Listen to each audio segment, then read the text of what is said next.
La lluvia había comenzado hace media hora, coincidiendo con el momento en el que el cuerpo de Lucía Marcus fue encontrado por unos campesinos. El río que bordeaba el límite este del pueblo se había encargado de arrastrarlo y aunque solo alumbraban unos faroles bencineros a la distancia, dos hombres a caballo notaron el bulto. Carabineros no demoró en llegar al lugar, dejó el cadáver en tierra seca y lo tapó oportunamente con una bolsa azul. Más que cumplir con la rutina, lo hacían por sus propios estómagos. El cráneo había sido destrozado por un impacto con las rocas, lo que hacía de su rostro una mancha irreconocible. Probablemente estaríamos leyendo literatura policial. Hay un homicidio, un suicidio, está por develarse en el libro conocido como La Séptima M, de Francisca Solar. Este es un libro de hace 4 o 5 años que ahora tiene una segunda parte como el entorno de una pentalogía que contempla 5 lanzamientos. Este 2012 es el lanzamiento de El Hada de las Cadenas, pero es la segunda parte de esto que se conoce como La Séptima M, que es el libro que dio a conocer a Francisca Solar hace un par de años como la promesa juvenil que a los 24 años ya tenía un fanfiction y al mismo tiempo una novela impresa en Random House Mondadori. Vamos a conversar de la periodista, vamos a conversar de este fenómeno del fanfiction, de la novela debut y probablemente en Ojo con el Libro nos demos cuenta que en la generación sub-30 tenemos grandes promesas. Francisca Solar es la invitada en Ojo con el Libro aquí en Arte B, Arte y Cultura, Arte Hoy. Quédate ahí. Ok, ahora sí en Ojo con el Libro, aquí en Arte B, Arte y Cultura, Arte Hoy, tenemos la oportunidad de conversar con Francisca Solar. Francisca, bienvenida. Finalmente podemos tener el privilegio de conversar contigo porque creo que hay algunas cosas que te hacen muy especial dentro de esta categoría de invitados y probablemente también de los más jóvenes, de los sub-30, que son inusuales en este programa. Pero sí, Zúñiga, Díaz Oliva, ya han venido los menos 30 y probablemente tú eres, en este caso, la primera mujer menos 30, también con una nueva percepción con respecto a cómo se distribuye la literatura, probablemente cómo se escribe, y dentro de este enorme contingente de periodistas que han devenido en escritores, pero que no dejan de ser periodistas. Sí. Francisca, hablemos de la periodista escritora. Muchos escritores, efectivamente, o algunos estudian pedagogía en castellano, otros estudian literatura, otros estudian leyes, pero muchos estudian periodismo. Efectivamente, sí. Como que periodismo es el lugar en donde van a parar los que quieren escribir sobre todas las cosas. Sí, sí. ¿Qué fue lo que te llevó a ti a estudiar periodismo en la Universidad de Chile? Fue justamente eso. Yo, antes en tercero y cuarto medio, como soy súper matea, hice casi un estudio de mercado, por así decirlo, de las carreras disponibles en ese minuto que me diesen la oportunidad de desarrollar plumas. Okay. Y eso es lo que yo necesitaba. Y no me quedaba tan claro que el único camino fuese literatura. Okay. Entonces averigüé bastante sobre las carreras, sobre las universidades, etcétera. Y dentro de todo lo que averigüé, lo que más me convenció lejos fue periodismo y en la Universidad de Chile, que al menos en ese tiempo todavía tenía una impronta muy marcada de esta formación de profesional especialista en periodismo escrito. Okay. Tenían muchísimos ramos y profesionales, profesores, docentes enfocados a desarrollar este profesional que se desenvolviera muy bien en el periodismo escrito. Okay. Entonces me tincó que iba un poco más para allá, sobre todo porque lo poco que, o sea, lo que alcancé a ver de las carreras de literatura en diferentes universidades, tenía mucho de teoría, mucho de análisis de otros autores, okay, etcétera, pero no tanto ese apoyo a la libertad de la escritura y a desarrollarse uno mismo desde su mirada. Y estaba pensando, como muchos periodistas, estoy pensando de la generación de Álvaro Bizama, de la gente que, Álvaro Bizama en todo caso es profesor de castellano, sí, pero hablan de estos periodistas que tratan de subirle el pelo a la escritura del periodista y darle como un cierto valor y un peso literario. Sí. ¿Era el ejercicio que tú querías hacer mientras estudiabas periodismo? De todas maneras. Quiero hacer una crónica con respecto a esto, pero quiero eso. Sí. Colocarle el toque literario. De hecho, era una conversación permanente que tenía con el jefe de carrera cuando yo estaba estudiando. Lo que él llamaba el maridaje entre literatura y periodismo, para mí era esencial. Más allá de contar qué es lo que pasa, qué es lo que hace un periodista, ¿cierto? Yo te cuento la noticia. Yo al mismo tiempo no te estoy contando sobre un hecho, te estoy contando una historia también. Okay. Y para poder contar bien una historia, tiene que ser atractiva. Contar una historia no necesariamente entrar a la ficción, ¿te fijas? O sea, aquí echando mano al cliché de que la realidad muchas veces supera la ficción, a veces tenías casos suficientemente interesantes como para poder narrar una muy buena historia, sin tener que someterte al lead, en el fondo, a las 5 preguntas principales del primer párrafo y hablar como robot, ¿te fijas? Nunca me pareció necesario. Y en la Chile encontré justamente eso que estaba buscando. Yo encontré el espacio de libertad, y no solo libertad, sino que donde te potenciaban este maridaje literatura-periodismo, cosa de que esta narración fuese mucho más rica y no tan robotizada. El año pasado, la temporada, en la primera de Ojo con el Libro, estuvimos con una escritora de nombre Alejandra Costamaña, y Alejandra nos decía que ella, en un taller en la universidad, lo que hacía era colocarle a sus alumnos artículos destacados en el periódico, en el diario, para que de ahí crearan algo, con respecto a que solamente veían el extraño caso de una mujer que se caía de una palmera. Y le decía: ustedes construyen la historia. Es decir, básicamente aquí están los datos, la persona terminó en la clínica, tuvo un derrame cerebral, ustedes inventen todo lo demás. Eso es parte, de alguna forma, no quiero decir que sea la séptima M, tu primer libro, un ejercicio como ese, pero probablemente lo sea, porque probablemente parte de un titular. Es el ejercicio, yo diría que de la literatura de mi vida en general. O sea, yo desde muy chica que buscaba en el diario y en las revistas y recortaba casos específicos o noticias que me parecían muy interesantes y que me parecían literariamente interesantes. Vuelvo a el cliché que te digo yo, que la realidad supera la ficción. Soy una absoluta convencida de eso. En la realidad están todos los elementos que yo necesito para mi literatura, sin duda. Ahora, esa realidad proviene de diarios y de medios. Algunos dicen hay niveles de credibilidad con respecto. Por cierto. Porque yo sé de lo que estás hablando, yo sé de los recortes que estás hablando. El semanario de lo insólito, claro. No, pero no solo el semanario. A ver, hay un rango grande. Por cierto, que está en un extremo está el semanario de lo insólito, que es maravilloso en su amarillismo, y tú dices, claro, aquí qué porcentaje de estas historias son reales y qué porcentaje son inventadas. Por cierto que sí.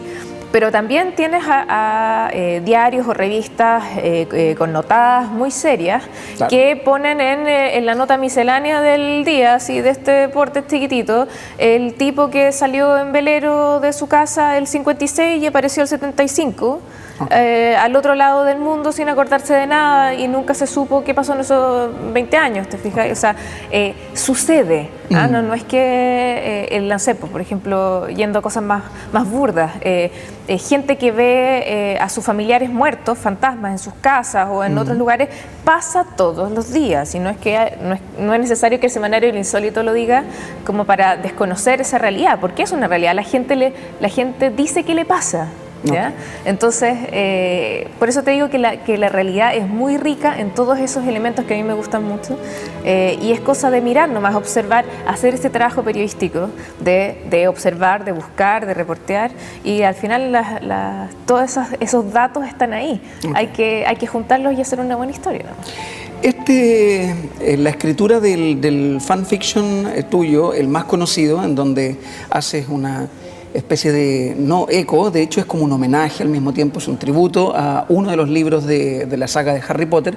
¿Fue escrito en el periodo tuyo de la universidad? Sí, claro. ¿O un poco antes? No, ¿O en el periodo de...? En la universidad, y de hecho lo escribí en un año que fue súper crítico, porque fue el año en el que estaba haciendo mi seminario de licenciatura, yo hacía clases en la universidad, además estaba haciendo la práctica. Fue un año súper crítico de pega. Entonces este fanfic se transformó en mi isla, por decirlo de alguna manera. Yo escribía a las madrugadas, pero era una forma también de desconectarme de la carga de pega que estaba teniendo ese año. Estaba en cuarto año de universidad. Probablemente a la altura para escribir 800 páginas, en el caso de un fic como el Ocaso de los Altos Elfos. Sí. Para escribir algo tan largo, estos años entonces de periodismo, que serían 3 o 4, te habían dado el suficiente ejercicio y también el hecho de los periodistas, desde Vara, fallecido el año pasado, que han estado aquí en Ojo con el Libro, siempre han dicho, lo bueno que tienen los periodistas es que escriben con la urgencia de que hay que escribir, y escriben. Es decir, no se pueden quedar parados porque frente al síndrome ese de la hoja en blanco, porque tienen que presentar algo que tiene que ser publicado el otro día. Tú ya venías con un ejercicio que probablemente se te hizo más fácil escribir tantas páginas y probablemente eso tiene que ver con lo que aprendiste durante los primeros años de periodismo. Tiene que ver con varias cosas. Uno, por cierto, el ejercicio periodístico te domestica de alguna manera a tener este poder de reacción, ¿cierto? De tener siempre deadlines súper marcados. Y como dices tú, te preparan un poco para sortear este síndrome de la página en blanco, porque tienes que llegar con algo en una hora más. Entonces hay una cierta domesticación en ese sentido y que uno se prepara para eso. Y por otro lado, la práctica específica del fanfiction, en su generalidad, no siempre es así, pero generalmente son entregas por capítulos. Y como son entregas por capítulos, tienes que hacerlo más o menos bastante seguido uno de otro. Okay. No es que puedas publicar el capítulo 1 un día y 4 meses después el capítulo 2. No funciona así, tiene que ser un poco más seguido. Okay. Tiene que ser más rápida las publicaciones. Por lo mismo, también es una práctica que te obliga a escribir más rápido también, ¿te fijas? Entonces... a propósito que me iluminas con esa idea con respecto a cómo se entrega el fanfiction, cosa que tú venías haciendo antes a partir de tu inspiración por los archivos X. Sí, claro. Ahí está. Después llegas a hacer una respuesta a uno de los... ¿Cuál sería? ¿La Orden del Fénix? Exacto. Lo que yo escribo es una especie de sexto libro de la saga, digamos, es homologable a un sexto libro. Lo escribió justo después del lanzamiento del quinto libro, que es La Orden del Fénix. Habiendo dicho que tú lo vas entregando de manera periódica para que dé la idea de capítulos, me suena mucho a esto de las series de televisión. Sí, claro. Y las series de televisión han sido descritas como probablemente los libros de hoy día. Para mucha gente, hoy día... La gente no lee libros, pero ve series. Absolutamente. Y volvemos como a finales del siglo XIX y Dickens entregaba por series. Por capítulos, por capítulos. Claro. Bueno, Truman Capote, Sangre Fría, lo leímos. ¿Fue entregado también? Lo leímos por capítulos, claro, al menos todo el principio, ¿no? Se publicó por capítulos, claro. Ok, mira. Entonces, creo que son todos estos temas que el periodismo, en este caso de Truman Capote, lo que fue capaz de crear él, en particular en los Estados Unidos en el siglo XX, hablamos de Dickens, hablamos de las series de televisión, son todos temas que a ti te interesan. Probablemente el tema de las series de televisión te interesa muchísimo. Mucho. No ves una, debes ver varias. Muchas. Has visto muchas, consumidora de... Y estudié guión también, porque me interesa muchísimo guión de cine. Ahora, ¿en qué sentido crees que puede complementar al libro una serie de televisión? Es decir, ¿crees que puede ser tan tajante como que la gente va a leer cada vez menos y va a haber más series de televisión? No creo. Creo que son dos cosas distintas que, como dices tú, se pueden complementar. De hecho, uno de mis nortes en mi literatura específicamente es lograr libros que se lean en el mismo tiempo que te toma ver un capítulo de una serie o que te toma ver una película. Una de las cosas que me dice a la gente que le gustó mucho la Séptima M es que me retaban porque me decían, Fran, el libro me duró 1 hora y media. Bueno, le dije, bueno, está hecho para eso, está hecho para que leas el libro como si estuvieses viendo una película. ¿Y cuánto dura una película? Una película dura 1 hora y media, dura 2 horas. Entonces, si tú me dices que el libro te duró 1 hora y media o te duró 2 horas, es un éxito para mí. O sea, me estás dando un piropo, ¿te fijas? ¿Por qué? Porque mi idea de literatura es una literatura que se vea, o una literatura que evoque imágenes rápidamente y que tenga una fluidez y una rapidez, un dinamismo que pareciera que estuvieras viéndolo, ¿ya? O sea, hay una intención en mí, por cierto, otra cosa es que uno lo logre, pero hay una intención en mí de poder hacer un poco un cruce entre el texto, entre la clásica narrativa, que es muy descriptiva, mucho ambiente, mucho embolinarte la perdiz, como se dice. Yo voy un poco más al grano, más a la acción, mucho diálogo, meterte un poco en el dinamismo de las imágenes. Yo pienso en imágenes en el sentido pienso con cambios de cámara, con zoom. Yo, bueno, por eso estudié guión también. ¿Por qué? Porque estás preparada por si acaso, o por si acaso, exacto. La segunda parte de esta pentalogía, en este caso probablemente la séptima M, puedan ser puestas en televisión o en cine. Tú quieres estar un poco más a cargo de aquello. Yo voy a estar un poco, un poco más a caballo de eso. El trabajo eso del guión es súper especial. De hecho, Marco Antonio Laparra es uno de los que defiende que su trabajo como director de una escuela de literatura pasa por mostrarle a los chicos que entran a estudiar literatura que se pueden ganar la vida con lo que están estudiando, que es probablemente lo que tú pensaste y dijiste, no está bien enfocado lo de literatura. Y Marco Antonio Laparra dice, yo quiero que los chicos se den cuenta que pueden ser los guionistas del futuro, que pueden tener mucha pega estudiando esto, no que estén estudiando una carrera por amor al arte y que se van a morir de hambre y van a escribir ensayos en el Artes y Letras o en un blog. Claro. Entonces, él decía, hay una falta de guionistas aquí, grande. ¿Seguro? Los guionistas, históricamente, que han sido como una falencia del sistema chileno, escriben con buenas intenciones, pero se nota que no leen mucho, se nota que no leyeron mucho. Ese, según Marco Antonio Laparra, es el problema. ¿Estás de acuerdo? Bueno, se nota, de todas maneras, se nota un montón cuando un escritor o alguien que quiere escribir no ha leído lo suficiente. De hecho, cuando hay gente que se me acerca y me pregunta como los pasos a seguir o cómo puedo ser un escritor, lo primero que yo les digo es pónganse a leer. A leer. Y lean lo más que puedan. Yo leí muchísimo durante mi niñez, en el fondo. Pasé por varios psicólogos porque mis libros eran mis amigos y yo no tenía amigos, y tenía más amigos imaginarios que amigos reales, en el fondo.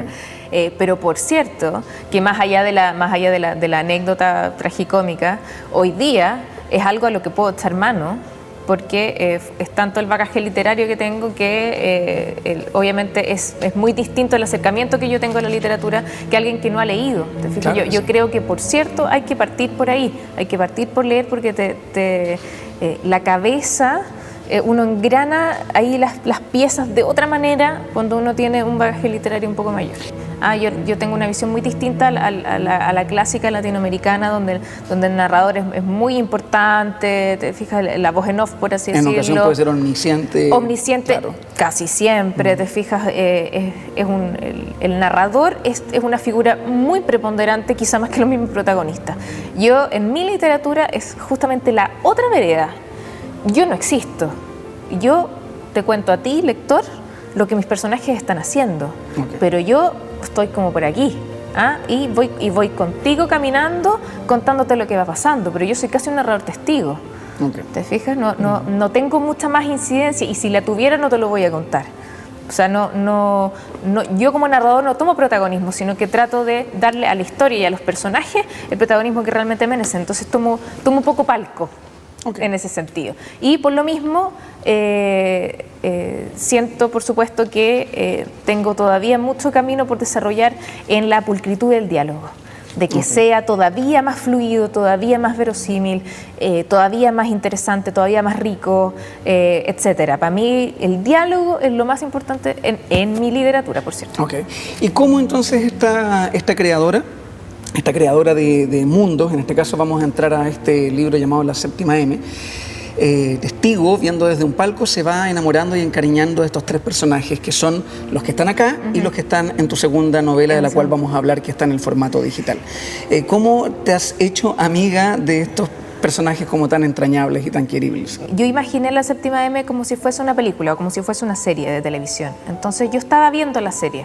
Okay. Entonces lo que yo hago es relatar en un libro lo que yo estoy viendo. Okay. Para simplificarlo al máximo, digamos. Okay. Entonces, yo que adoré en su minuto y sigo adorando hoy a Mulder y Scully, que son los protagonistas de los Archivos Secretos X, yo comencé escribiendo fanfiction de los Archivos Secretos X porque estaba tan enamorada de los personajes que era capaz de relatar no solo lo que estaba viendo, sino que relatar todavía historias más allá de lo que estaba viendo. Okay. Con La Séptima me pasó algo parecido. Yo creé tres personajes que quiero tanto, que soy capaz de verlos interactuar casi sin yo meterme en el medio. Es es un asunto casi onírico, casi esquizofrénico de alguna manera. Cuando tus personajes son suficientemente sólidos adquieren vida propia prácticamente en tu cabeza. Entonces llegó un momento en que yo tenía 3 personajes muy bien creados que ya interactuaban perfectamente entre sí y lo que yo hacía era cerrar los ojos, verlos interactuar y ponerme a escribir lo que estaba viendo, así de claro. Entonces, y así de cinemático también. Y así de cinemático, totalmente. Claro que sí. Estos 3 personajes, hay uno que es una mujer. Sí. Que está cercana al campo del cientifismo, la tanatología. ¿Esa mujer de alguna manera es una proyección tuya? Sí, por cierto. Sí, claro. Por tus intereses, probablemente lo que te hubiera gustado hacer es un los tres son proyecciones mías de alguna manera. ¿Un detective? ¿Un fotógrafo? Un paparazzi y una tanatóloga, una perito forense. Esto es súper común, digamos, esto que es muy fácil que el escritor vaya a lo que más conoce, que es uno mismo, y extrapole ciertas cosas para que sus personajes sean más tangibles también, ¿cierto? O sea, yo no inventé en el fondo esto de proyectar en los personajes, lo hacen millones de escritores, pero por cierto era más fácil para mí. ¿Por qué? Porque yo necesitaba 3 arquetipos muy específicos de los cuales desde mi perspectiva yo podía aportar un poquito a cada uno. Ahora, por cierto que yo no soy Sophie Dutiers, para nada, o sea, hay un montón de cosas de Sophie que yo no soy, pero sí, por cierto, de alguna manera es una proyección y ella tiene muchas cosas mías. Por ejemplo, de las cosas más chicas que sé yo, en un minuto Sophie dice que le da una paz y una tranquilidad muy grande para pensar estar sentada en un cementerio, por ejemplo. Que eso a mí me pasa, a mí los cementerios, a la mayoría de la gente les da miedo y qué sé yo, y a mí me encantan. Para mí es una paz y una tranquilidad asombrosa, y para mí casi es un tema más histórico que nada, que no me produce una emoción negativa, al revés. Eso, por ejemplo, yo lo puse, eso que a mí me pasa y que es muy raro, yo lo trasladé inmediatamente a Sophie porque así es más fácil para mí llevarla a ciertas situaciones porque ellas son más conocidas para mí. Es un recurso, simplemente es un recurso literario. En el libro, en la 7ª M, que es la primera de las entregas, libro físico, a diferencia en este caso de la de las cadenas, sí. Aquí hay una atmósfera que también podría ser efectivamente la de algún capítulo o de alguna de las películas de los archivos X. Este ejercicio de fanfiction que desconocemos, que yo no he leído, cuando tú hacías los ejercicios con los archivos X, ¿es como la inspiración para haber hecho esto? Sí, claro, porque va en la misma línea. ¿Y tú por qué hacías los fanfiction de los archivos X? ¿Porque no te gustaban los capítulos o porque querías complementar con otras cosas que no fueron escritas? Hay varios factores por los que los fans hacen fanfiction, pero en su minuto yo hacía fanfic de los archivos secretos X porque había mucho que contar. La gran mayoría de los capítulos de la serie eran capítulos unitarios, autoconclusivos, ¿cierto? O sea, eran casos específicos paranormales, y hay tanto que contar en el ámbito paranormal que a ti prácticamente se te podría ocurrir cualquier tema del área, ¿cierto? Paranormal o sobrenatural, y pones a Mulder y Scully entre medio y ya tienes un archivo X inmediatamente. O sea, era muy fácil crear nuevas historias a partir de la serie. Entonces, no es que a mí no me gustara algo de la serie, sino que al revés, me gustaba tanto la serie que yo quería seguir aportando simplemente. Con lo de Harry Potter es levemente distinto, pero no es tan distinto. O sea, a mí no me gustó nada el 5.º libro, pero me fascina la serie en general, o sea, la saga de Harry Potter. Por lo tanto, mi motivación prioritaria, por así decirlo, es que a mí me gusta tanto esta serie que yo quiero seguir aportando. Eso es lo que te va a decir cualquier fan en el mundo que escribe fanfiction o que hace fanart o que hace fanvideo. Siempre es tributo a la obra, siempre es tributo al autor, siempre es una forma de decir, a mí me gusta tanto esto que yo demuestro con mi arte personal, yo demuestro este attachment emocional que tengo con este producto de culto. Eso, insisto, que es lo que te va a decir cualquier fanático en el mundo. A mí me fascina Harry Potter, no me gustó el 5.º libro, por las razones que sean, pero eso de que no me haya gustado el 5.º libro fue simplemente una razón más para motivarme a hacer un fanfic, una especie de 6.º libro. Pero si me hubiese gustado el 5.º libro mucho, probablemente hubiese hecho un 6.º igual.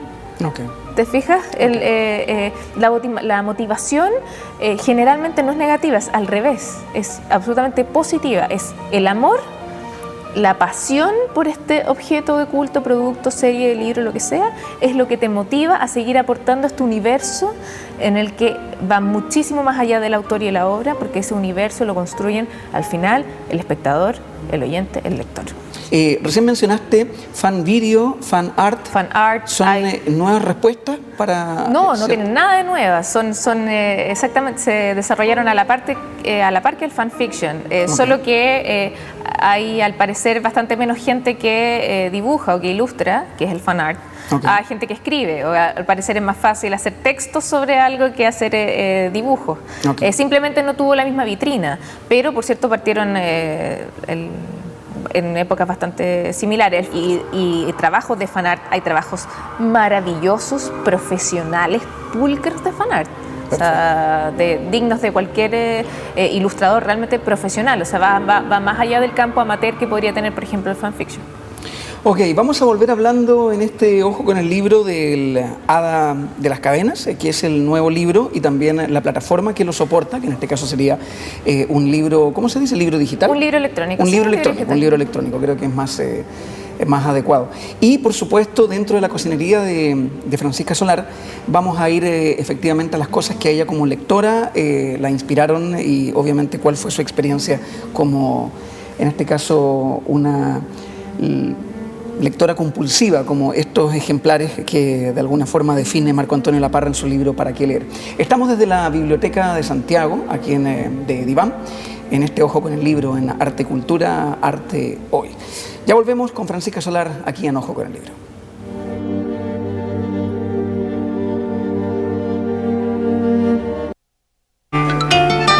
La serie Testigos es un análisis documental de los personajes más relevantes del siglo XX. En su tercer capítulo conoce a Carlos Páez Vilaró, pintor, ceramista, escultor y escritor uruguayo, destacado columnista de la revista Caras y Caretas. No dejes de ver a los testigos de la historia y la cultura por las pantallas de RTV. Arte y Cultura. Arte Hoy.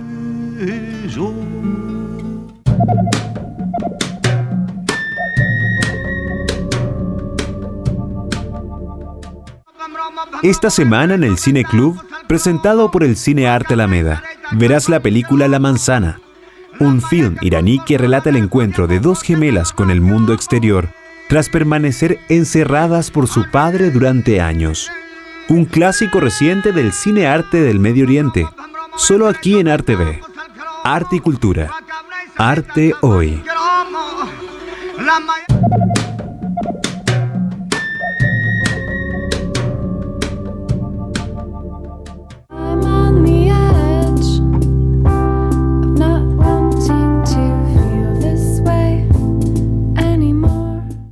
Enseñando a nuestros hijos. Documentario presenta durante junio un especial del realizador Diego Marín. Esta semana, Maleducados, un documental realizado en medio de las movilizaciones de los estudiantes secundarios y universitarios, que da cuenta del actual estado del sistema educacional chileno.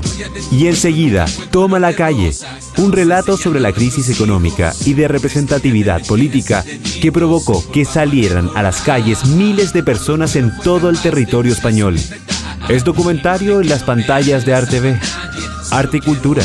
Arte Hoy. Cuestionate cada cosa.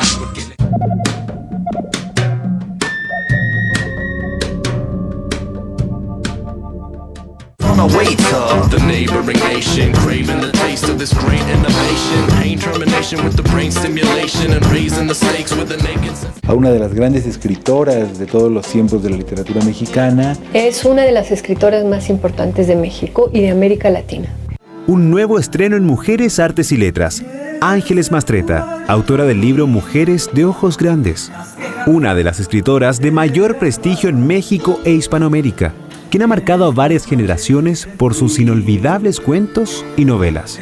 No te pierdas Mujeres, Artes y Letras, solo por RTV. Arte y Cultura. Arte Hoy.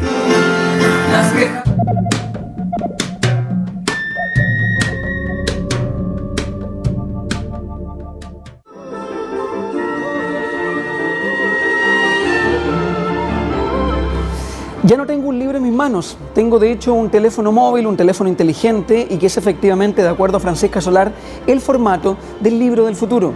En el programa que estás viendo aquí en ArtV, Arte y Cultura, Arte Hoy, de Ojo con el Libro, me encuentro con un iPad. Y el iPad en particular, así como el ebook, el libro electrónico o el Kindle, es el formato en el cual se soporta exclusivamente la nueva novela, la segunda parte de la pentalogía Viceversa de Francisca Solar, llamada El Hada de las Cadenas. Vamos a hablar de ese nuevo elemento y fenómeno de distribución y de marketing del libro. Vamos a referirnos, por supuesto, a lo que pretende hacer con El Hada de las Cadenas, de dónde va, y, por supuesto, en la literatura, Francisca Solar, a dónde se dirige, también manteniendo este lado de periodista y de alguna forma una persona que habla acerca de los nuevos modelos con los cuales podemos llegar a un libro, citando a Zambra, o los nuevos modelos por los cuales podemos seguir enamorándonos del noble acto de leer. Francisca Solar es nuestra invitada y te invito a ver la segunda parte en este Ojo con el Libro aquí en ArtV, Arte y Cultura, Arte Hoy. Estamos de vuelta en Ojo con el Libro, Arte y Cultura, Arte Hoy, aquí en ArtV. Fran, gracias por tu tiempo. Vamos a hablar de, esto es la primera entrega de la pentalogía, conocida como Viceversa. Y esto, en rigor, lo que estoy viendo acá en mi iPad, puede ser en el Kindle y hay otros sistemas también de lectura. Puede ser en un teléfono, puede ser claro, en un smartphone, cualquier tablet, cualquier reader. De ahí se desprende la Hada de las Cadenas, que es lo que lanzaste a finales del año pasado, del 2011. Tuviste que hacer todo un tema en donde te ponían contra la pared diciendo, ¿qué prefieres, papel o pantalla? Porque usted es el adalid de la publicación, claro, en este caso electrónica. Y tú decías, me gustan las dos cosas, probablemente. Es decir, como, ¿por qué voy a tener que optar por una o la otra? El lanzamiento estuvo teñido de eso, sí, independiente, claro, que tú dijeras, esto se une a la séptima M de tal manera, porque son los tres personajes, otra aventura, Amazonia, Perú o lo que fuera. Tuviste que decir, bueno, la pantalla, el lanzamiento, la tarjeta, cuéntame un poco de eso, ¿en qué te puso? Fue un camino largo, fue bien largo y no fue una decisión tan fácil.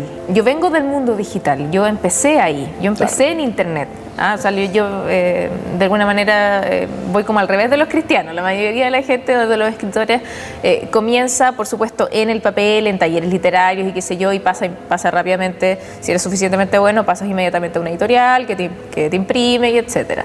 Yo partí yo nací con el computador debajo del brazo, por así decirlo. Yo partí en internet. Mi taller literario fue el fanfiction.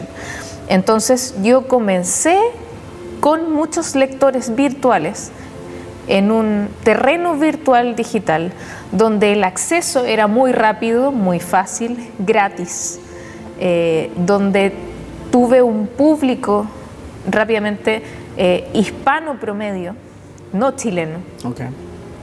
Donde ahí entiendo un punto que tiene que ver con el acceso más encima al libro físico de papel en Venezuela o en Colombia. O sea,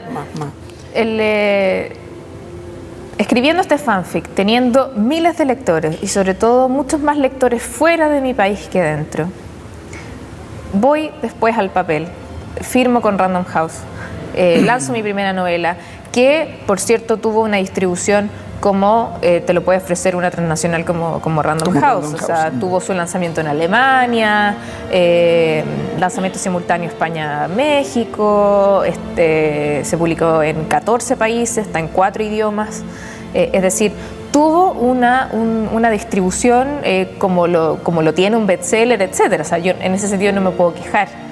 Y aún así tuvo una distribución y un acceso que en cuanto a número es, por cierto, deficiente o mucho menor a la que yo alcanzo a nivel digital.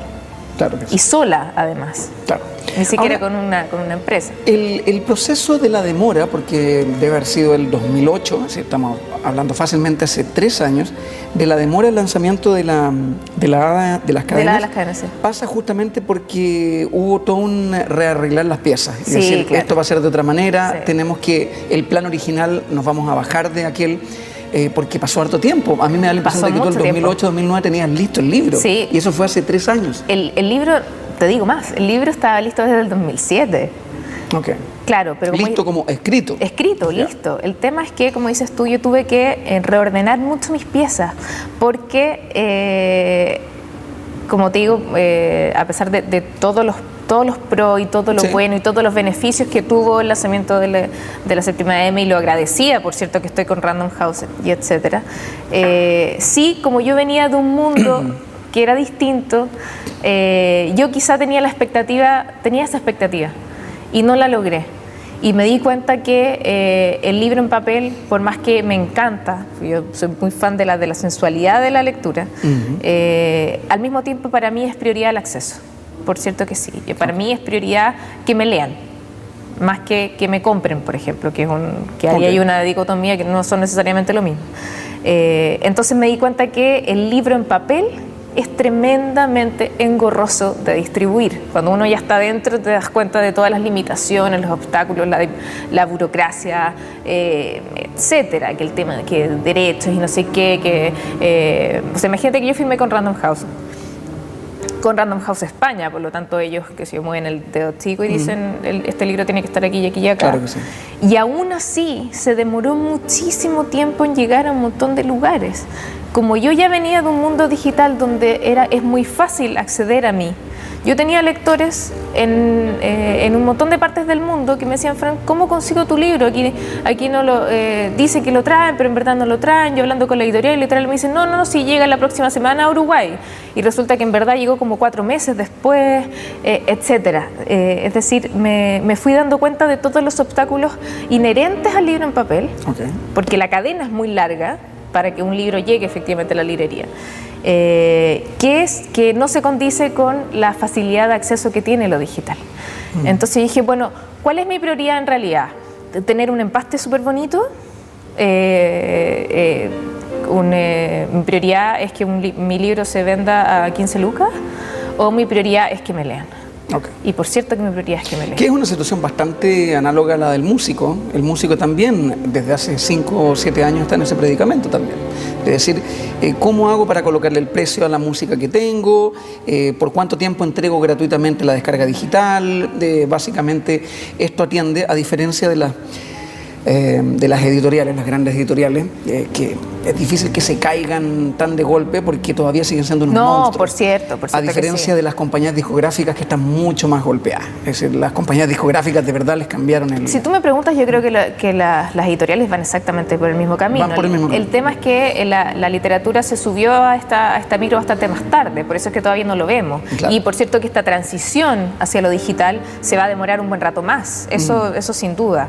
El tema es que con la literatura yo creo que va a pasar exactamente lo mismo que pasó con la música, y con las editoriales está pasando lo mismo que lo que pasó con las disqueras en su minuto. No, espero que las editoriales aprendan algo. Es lo mismo que digo yo, porque las disqueras en su minuto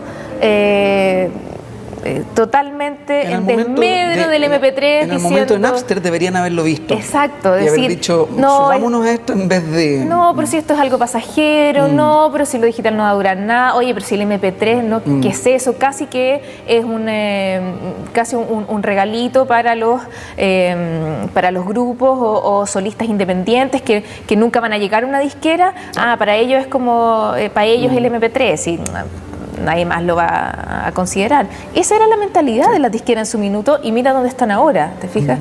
Las editoriales hoy día, lamentablemente, en mi experiencia con las conversaciones que yo he tenido con no pocas editoriales, están en la misma parada que las disqueras en su minuto. Oye, pues el libro digital es un boom que ya va a pasar. Claro. Pues si nadie lo va a pescar, etcétera. Sí. Y yo, estupefacta, digo, ¿cómo no pueden ver que la micro va hacia allá y que es imparable, digamos? Entonces, bueno. Ahora, Fran, ¿cómo accedo? Hablemos del Hada de las Cadenas. Antes de hablar un poco de lo que el libro trata, que es una historia también bien interesante, que me recordaba desde que la habías contado el 2008. Mira, es heavy porque el 2008 uno podría haber dicho, el Hada de las Cadenas no tenía nombre en ese momento, pero era Lost. Era esa idea. Y el Hada de las Cadenas, el año pasado cuando la lanzaste, toda la gente pensaba en Juan Fernández. Sí, Pensaba que en el avión pena más grande. claro, fue una coincidencia, nada, de la vida nomás, Claro. pero no... La diferencia obviamente es que en Juan Fernández les costó encontrar los cadáveres, pero estaban ahí y el avión finalmente estaba en el agua. ahí, claro. Ya. Fue una gran coincidencia simplemente. Sí. Imagínate que el libro estaba escrito bastantes Claro. años antes, digamos. Pero hablando de aquello, ¿cómo consigo? ¿Cuál es el procedimiento? La tarjeta, el código, ¿cómo se consigue el Hada de las Cadenas? Tomando un poco lo que decía antes, el acceso, que para mí es lo más importante, fue uno de los pilares fundamentales del lanzamiento de la de las cadenas. Y hay muchas formas de acceder a la novela. Okay. Entonces tienes, por un lado, están los 2 primeros capítulos gratuitos, que lo único que yo te pido a cambio es un tweet. Ahí yo implementé este sistema que se llama Pay with the Tweet, eso. que no se había implementado nunca en Chile en literatura. Hoy día ya varios libros lo están usando. Por cierto que no lo inventé yo, simplemente una herramienta que ya existía. En Estados Unidos ya se había probado con un par de libros académicos más bien, Okay. y este lo puse ahora al servicio de la literatura, que es simplemente entras a un link, todo esto a través de mi sitio web, fransolar.com. fransolar.com. Sí, entras a la ficha del libro, de las cadenas, y una de las tantas opciones dice, si quieres los 2 primeros capítulos gratuitos, págame con un tweet. Y lo único que te pide el sistema es que tú pongas los datos de tu cuenta, ¿cierto? La cuenta de tweet, tu arroba, ¿cierto? Y yo te doy un tweet prefabricado que dice algo así como: acabo de descargar los 2 primeros capítulos de las cadenas.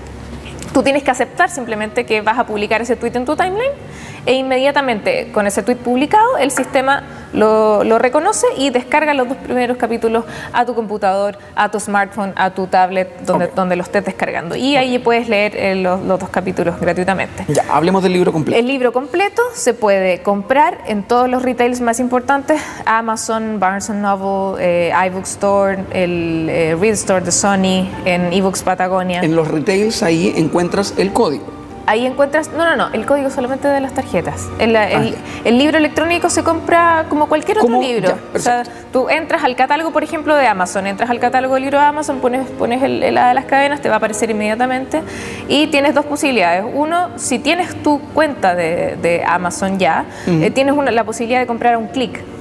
Perfecto. Con de verdad un clic, porque como tú ya tienes tus datos ingresados en Amazon, con un clic inmediatamente el libro ya aparece en tu biblioteca, en tu tablet, en tu smartphone. Y si no tienes cuenta, tienes que creártela y compras el libro en lo que cuesta, que me parece que son $9.99, y se descarga inmediatamente el libro en tu dispositivo. Ahora si Es voy así de a rápido. la librería, Si vas a la librería, como a la que leo. exacto, que ese fue otra de las innovaciones que tuvo la de las cadenas, que a mí me importaba mucho estar presente con un libro digital en un terreno convencional o tremendamente análogo como es una librería. ¿Por qué? Porque yo estoy consciente de esta transición que te digo yo. O sea, yo tengo la seguridad plena de que el libro digital va a ser el libro masivo en el mediano plazo, ni siquiera en el largo plazo. Pero también estoy muy consciente de que la transición va a ser larga. Okay. Y que tenemos que vivir la transición, porque yo voy a seguir escribiendo igual. Parte de esa transición es decir, bueno, yo apuesto por el libro digital, pero sé que mis lectores también están en la librería. Entonces tengo que poder llegar a ellos con mi libro digital en la librería. Entonces creé estas tarjetas de descarga donde se ve bastante bien la portada, qué sé yo, porque quería que tuvieran un poquito del arte de la portada, que se viera bien.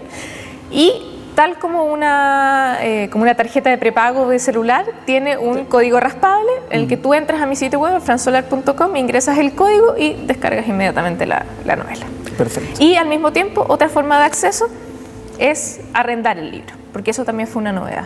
Generalmente, cuando tú lanzas un libro, y sobre todo un libro que tiene pinta de bestseller, las editoriales son muy reticentes a entregar los libros a bibliotecas públicas o qué sé yo, inmediatamente o muy cercanamente al estreno. Obviamente tiene que darle prioridad a la venta y etcétera. No tenía la menor idea. Yo, el mismo día en el que se lanzó el libro, ya habían 5 ejemplares de las cadenas completamente gratuitos disponibles en la librería virtual de Biblioteca Viva, que cualquier persona puede ser socio. La Biblioteca Viva son las bibliotecas de Mall Plaza.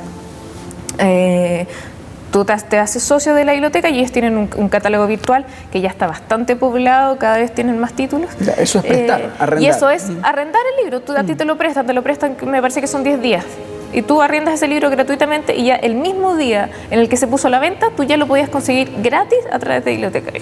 Vamos a la Hada de las Cadenas, como es obvio cómo se conecta con la séptima M. Obvio, incluso cuando tú has dicho que gente podría llegar a leer el Hada de las Cadenas sin haber leído el primero. Sí. Pero nos vamos a perder una cosa que sería otra dimensión de Sophie. Sí, por supuesto. Una dimensión más básica, donde la conocemos menos, Así versus en la segunda, donde conocemos que hay un cuento en torno a ella. Exacto, Pero no quita ni pone. Sí. O sea, básicamente la podríamos conocer a partir del segundo. O sea, yo escribí la saga de esa manera. O sea, la séptima M siempre la pensé como una suerte de precuela, por decirlo de alguna manera. O sea, la saga como tal, viceversa como tal, comienza recién ahora, comienza en el Hada de las Cadenas. Aquí vemos el conflicto central, la mitología de la serie, por así decirlo. Yo la revelo por primera vez en el Hada de las Cadenas. La séptima M apenas la esbozo.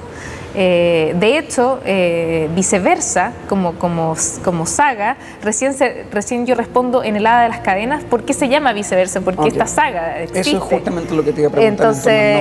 Entonces por eso es que yo le digo a la gente que no ha leído el séptima M, que no importa, que puede partir por el Hada de las Cadenas, pero ya me ha pasado que mucha gente que partió por el Hada ya se está leyendo el séptima M, más que nada como para poder tener el lineamiento completo. Hay ciertas sagas que permiten hacer eso. Yo, por ejemplo, ya que hablábamos de Harry Potter, yo partí leyendo el tercero de Harry Potter.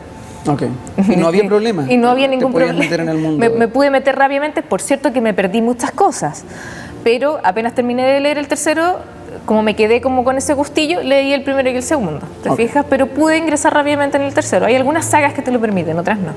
En el caso de la Hada de las Cadenas, lo que cambia es que desde el sur de Chile te sitúas en otra parte, en ya Perú, nos movemos en Latinoamérica, claro. Y en un incidente en el fondo de un avión que no desaparece, sino que desaparecen Desaparecen las personas, los claro. tripulantes. Ahí, bueno, yo cuento al final del libro el caso real, por si alguien lo quiere buscar. Es una costumbre tuya de tenerla al final, de decir, da esa sensación como cuando uno en una película ve al final, esto está basado en hechos reales. Y uno dice, uy, claro, por si acaso no estaba preparado. Una de las cosas que me definen es que yo no miento. Okay. Hago ficción, pero no miento. Okay. Entonces, si digo que está basado en hechos reales, es porque de verdad está basado en hechos reales, o al menos en la realidad de lo que puede tener un diario o una noticia que llegó. Ya, si esa noticia está inventada, eso ya escapa de mí, digamos.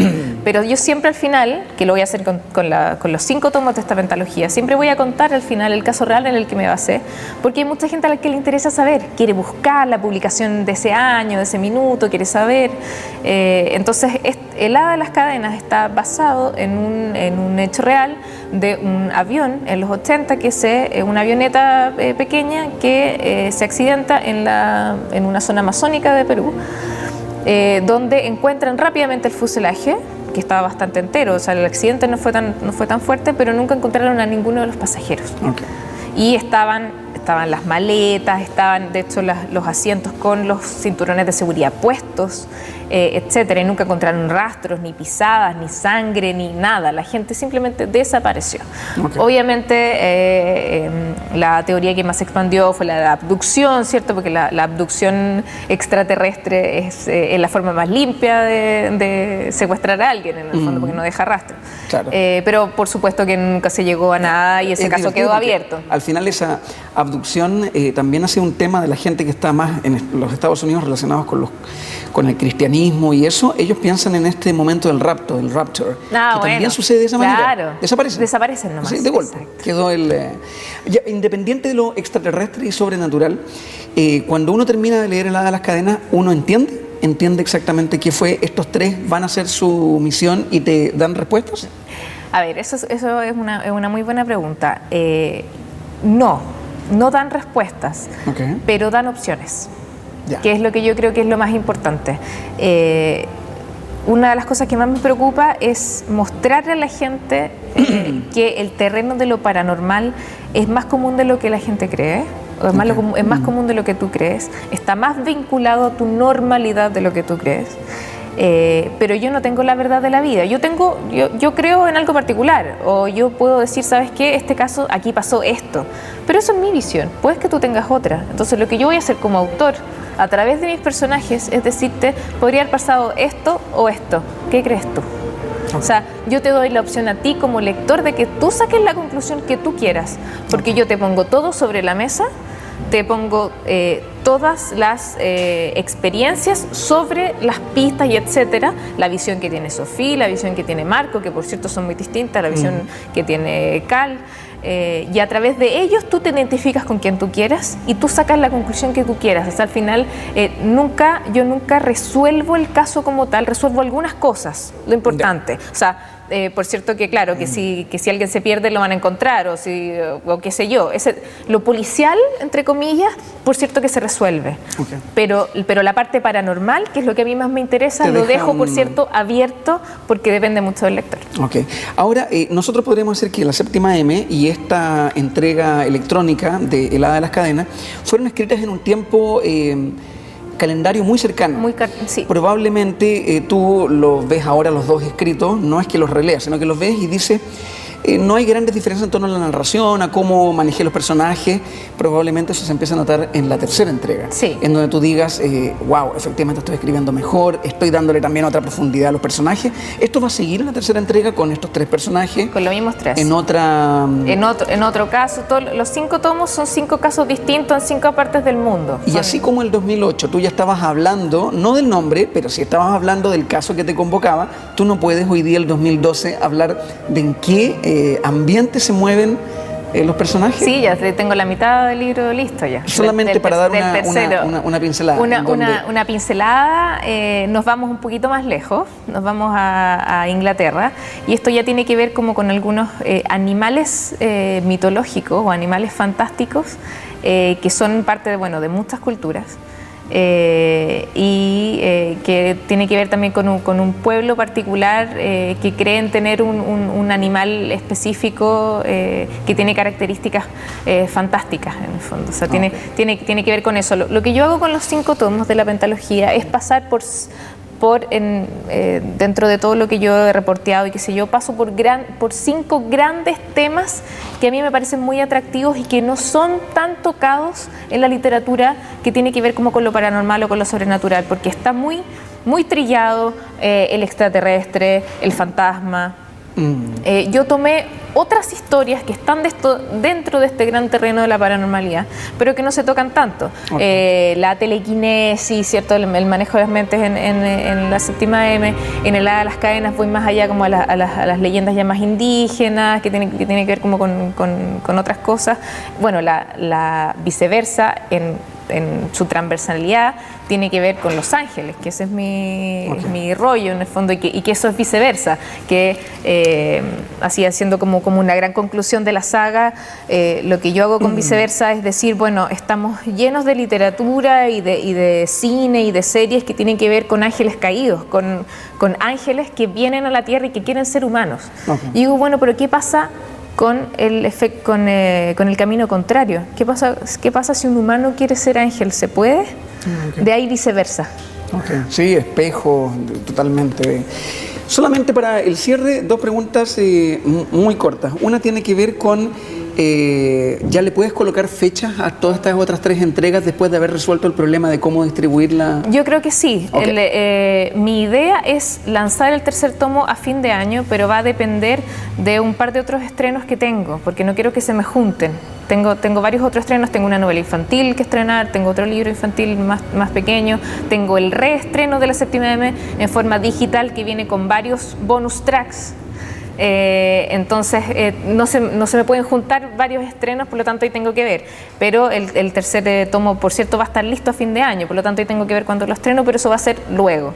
Y los otros libros yo tengo la intención al menos de que no tengan más allá de un año de diferencia cada estreno. Sí. Y la última pregunta es, ¿tú pensaste en esta pentalogía en una pasada? En una pasada tú dijiste, estas son las 5 historias, probablemente las habías diseñado a grosso modo, pero estaban claras. Sí. Ahora estás en el proceso de escribirla, en la tercera, y te escuché en un podcast que había un tema que de alguna manera inspiraba esas 5 entregas, que ya las tenías pensadas en una pasada de 10 minutos. Y ese tema era Return to Innocence de Enigma. Sí. Solamente quiero que me digas ¿por qué? Para cerrar esta entrevista. Por esas cosas tan extrañas de la vida y que a mí me fascinan, que tienen re poco de lógica y mucho de emoción. Yo es una canción que me gusta mucho, y yo en el momento en el que tenía que presentar esta propuesta de esta pentalogía Random House, yo empecé a escuchar esta canción, y escuchando esta canción yo recibí, por decirlo de alguna manera, rápidamente, en pocos minutos, la imaginería de la saga completa. Es decir, escuchando esa canción yo creé Viceversa completo. Los 5 tomos, los 3 personajes aparecieron en el fondo de la nada, a través de la imaginería que me evocó no solo la canción, sino que la letra de la canción. Porque Viceversa tiene que ver con Return to Innocence, volver a la inocencia. Vamos a hacer la tarea y vamos a escuchar la canción a la luz de lo que nos acabas de decir. Francisca Solar, Fran Solar, un placer haberte tenido acá en Ojo con el Libro finalmente.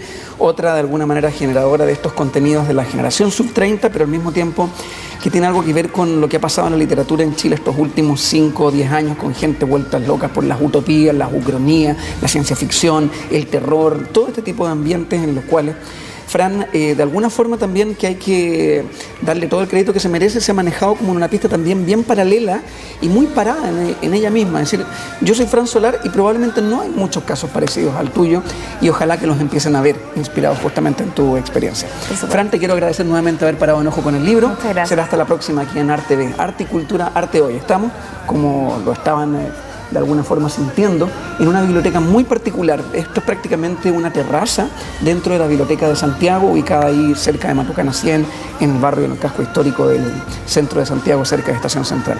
Gracias a la Biblioteca de Santiago, pero sobre todo gracias a ustedes. Cuídense. Hasta la próxima. Chao.